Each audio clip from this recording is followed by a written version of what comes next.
So this year we're reflecting on the mountaintop speech that Martin Luther King Jr. gave, actually in support of a sanitation strike in Memphis, Tennessee. And it was such a prophetic moment where he talked about the need to persevere and to keep marching and to keep standing up for justice. And he quoted Amos in that passage and then finished really saying, I've been to the mountaintop, I've seen the promised land, like whether I get there physically with you or not, I've seen it and I know that the glory of God, like it's going to prevail, right? Yeah. And so as we think about his words, I mean, they're obviously so inspiring to, now multiple generations of people have followed. What have his words meant for you, and how have they had an impact on your life? What's interesting is, yes, Dr. King's words are profound. Dr. King's words are always extremely eloquent and poignant. I think, though, what has had the most impact on me is not what he has said. It is the life that he lived. And what I mean is, we look at him on that mountaintop, right? We see him as the de facto leader of the civil rights movement. But if you know his story, he was pastoring a small church in Montgomery, Alabama. He was just kind of minding his business. And then the bus boycotts happened, and he decided to offer his church as just a place for them to hold organizing meetings. And as he began to speak to the issues, I think the organizers were like, wow, he does a really great job of articulating the challenges. And so he became a bit of a spokesperson for the boycotts. Yeah. And it was through that he began to get invited to speak on behalf of the broader issues of injustice happening in society. And he began to speak in bigger places.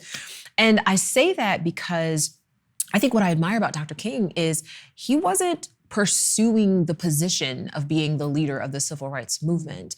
What he did is he simply offered what he had to the injustice that was within his grasp, and that was the Montgomery bus boycott. And the example that really says to me is, look, oftentimes we see problems that are huge and we're like, there's no way I could affect that. God is not calling us to change the world. He's calling us to change the part of the world that our influence touches. Yeah. And when we prove faithful to that, he will oftentimes give us more to do. And so when I think of Dr. King and the fact that he even said, I've been to the mountaintop and, I've seen it, like I know it's going to happen. I realized that there was a point where he was at the base of the mountain. But he was still faithful to what God called him to at the base of the mountain. And that's how he got up to the mountaintop. So it's not even so much his words as it is the fact that he was faithful to what God called him to. Yeah, and I let's talk about Amos. And Amos says, let justice roll, right? Yeah. And I know that you've worked in spaces where you've supported people who have come out of unjust situations. Yeah. And what does that look like? When you imagine letting justice roll, what does that look like in terms of what you get to show up and be faithful with? I mean, I think of the fact that God is just. And so, in fact, letting justice roll is really just letting God be God. Letting God right the wrongs that sometimes I look at the things that we experience in our society and I realize that these wrongs persist because there is someone who is benefiting from them, right? Yeah. And so it's like because there's a population that's benefiting from the injustice persists, but justice is required to rectify injustice, which means that there's a population that's going to have to actually give up the benefit of the injustice in order to experience justice across the board. And so to let justice roll really is about just giving up the benefit of the injustice so that God can be glorified. I recently had a conversation with some people. We were talking about the idea of, reparations, and that tends to be a very controversial subject for some reason. And what they said is look, I'm not for or against reparations. I just don't want to pay for it. And I thought about that. I said, man, what if Jesus had that idea? Yeah. I'm cool with people having eternal life. I just don't want to be the one to have to give my life for it, right? So I look at Jesus as the ultimate example of letting justice roll. It's like, I'm going to give everything I have in order to rectify the wrong that I didn't even create. Yeah. He's the best model. Yeah, absolutely. That's so good. And Jesus definitely sets an impossible example. Miraculously impossible example. Yeah. That it is pretty amazing.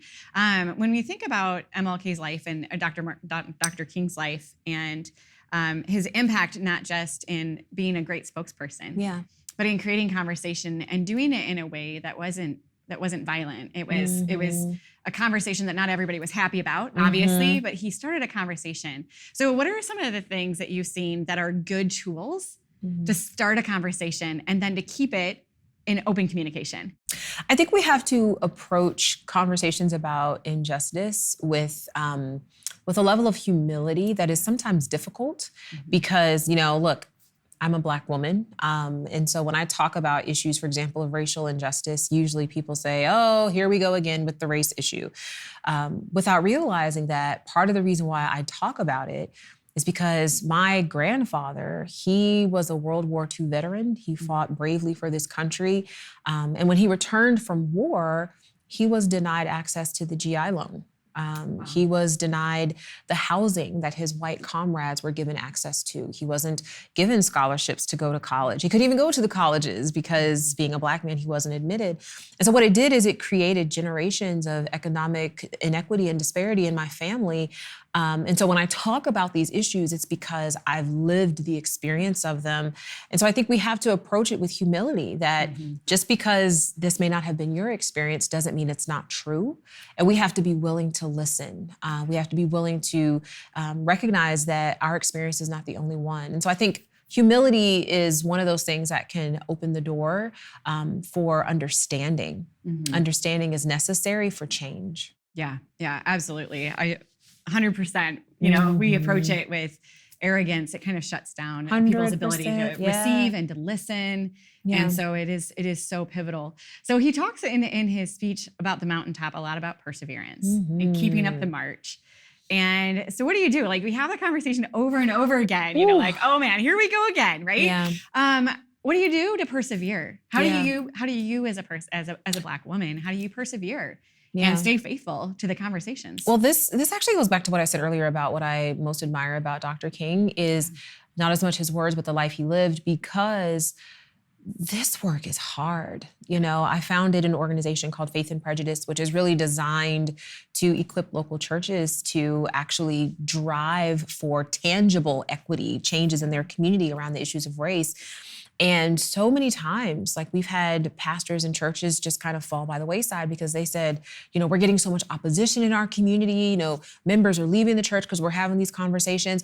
And I think about it and I'm like, man, if we're quitting just because it's hard, I can't imagine what Dr. King and Ambassador Andrew Young and Rosa Parks and all these people whose names we don't even know. There's hundreds of thousands, millions of people's names who we'll never know, who endured, dogs being, sicked on them, murder, lynching, like things that are like, man, if we're tired of having the conversation, imagine what would have happened if they were tired of the threat of death on their life all the time. So I admire the fact that because he had that vision in his heart, that's what allowed him to persevere. I think we get weary in well-doing because we don't have a vision of better in our heart. Like, it's almost like we're doing it out of obligation, but we're not doing it out of vision. When you have vision sustains you. Like, vision will keep you on the path. When it's obligation, you'll get tired. And so I do think that our perseverance has to be through the vision of what can be if we stay committed. Yeah, that's awesome. And it's so true. It is that faithfulness and every little thing that comes along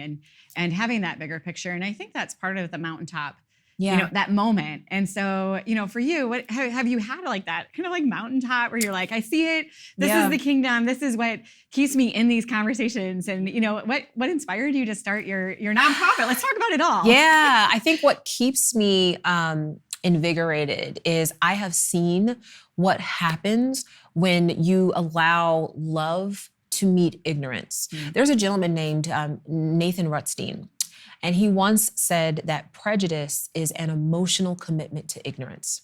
I thought that was such a powerful definition because it's true. I mean, there are some people who, I don't care what facts, figures, statistics, I don't care what stories you give them, they're going to be committed to their ignorance because it's not in the intellectual level, it's in the heart. And so through Faith and Prejudice, what we've done is there have been a number of occasions where we've had people call us Marxists, socialists, communists, like all these names, right? And it's funny because I remember hearing about these terms when I was in college, but like I didn't study them. So to be called them has just been really interesting to me. But people will say those things. And so what we'll we'll do is instead of going back and forth, we'll just engage them in conversation. Like, okay, so tell us why you think that. And so they'll come back at us usually with some other, slur or some derogatory statement. And then we'll start to just like unpack like, okay, well, tell us why you think this and start to have a conversation. And we have found that when you actually engage people in conversation, when you don't allow them to live behind the slander and you actually start to say, okay, tell us more why you think this, the people who are willing, you end up in a place where either they will have a meeting of the minds, or they will apologize for their disrespect. And either way, that's a win. It's happened countless times where people have said on our social media in particular, oh, you're, this, y'all are this, that, and the other. And we'll have the conversation. And by the end of it, they're like, you know what, this was a really insightful conversation. I'm glad that we were able to have it. That to me is what keeps us on the so-called battlefield. It's like this, one heart at a time, we're trying to help people see that we don't have to slander each other because this is a real problem that we need to solve. Yeah. I'm going to ask a cheeky question. Of course. But as you think about marching, we have a lot of different fronts we're marching on now. We're not just physically doing it. We're doing it on social media. You know a little bit about just a piece, like a fraction. So how do we do that well on different platforms with all the different medias that give us a bigger voice in some ways, but it's a different type of communication, isn't it? And we have to approach conversation a little differently. How do we do this well as lovers of God and lovers of people in our social mediums? Well, I will say it really starts by who we follow. And the reason I say that is I think it's Psalm 1 tells us, blessed is the man who walketh not in the counsel of the ungodly, nor standeth in the way of sinners, nor sits in the seat of the scornful. Well, what is a scornful person? What's a scorner? Scorner is a person who's ridiculing people. Scorner is a person who is devaluing people. And I have found that too many of us are following people who are scorners, who are ridiculing image bearers, who are calling them names. And so what happens is we end up exposing ourselves to their content and it changes our heart toward them. And so we show up on social media in a way that is aggressive and is condescending and is in no way reflective of who Jesus is because that's who we're following. So we have to start unfollowing some people. If they are scorners, if they're the type of people that are degrading a child of God, and that's any other human being, we have to unfollow them. And then we have to approach social media with intentionality. Like, what are we trying to do? Like, are we trying to lead people to a political party or are we trying to lead people to the cross? Because those are two different directions. And I don't care how many times politicians try to make it seem like leading people to them is leading people to Jesus. That's not true because there's only one path to the cross and there is no man who you can lead to that's going to get them there. And so I think we have to have intentionality and we have to steward our witness. Our witness is not just in real life. Our witness is also online. And make sure that whatever we share, whatever conversations we start, that they reflect who Christ is. He is 100% conviction and 100% compassion, right? And truth. He's 100% truth and 100% mercy. Like he's all of it. And so I think that we just have to be committed to stewarding our witness well. Yeah, that's awesome. I don't have any other questions, but is there anything I didn't ask you that you're like, I always think about this with Dr. King. Why didn't you ask me that? Did I miss anything? The one thing I will say is I think every Christian needs to read his letter from a Birmingham jail. That letter, I believe it came out, maybe it was like 63.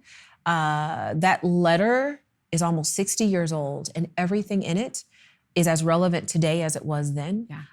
He laments the fact that too many pastors basically said, we're not going to get involved in these issues because those are social issues of which the gospel has no concern. When the truth is the gospel is all about justice. Like you can't read the Bible without coming away with the sense that God cares about his people. He cares about when we create systems and structures that disadvantage people to the advantage of others. And I think the last thing I will say is that we have to be committed as a people to seeing righteousness in the land. And that's not just through legislation. That's actually through how we live our life. I've walked with, as a personal story, I've walked with several women through abortion decisions. And what I found is it wasn't a legal decision that influenced them. It was the fact that I was walking alongside of them, helping them to see the word of God, helping them to see that they were not alone. That's what helped them make the decision to keep their child, which they're so grateful for now, but it wasn't a legislator. It wasn't a piece of law. We have to be committed to being the change that we want to see in society. Yeah, that's beautiful. Well said. Thank you.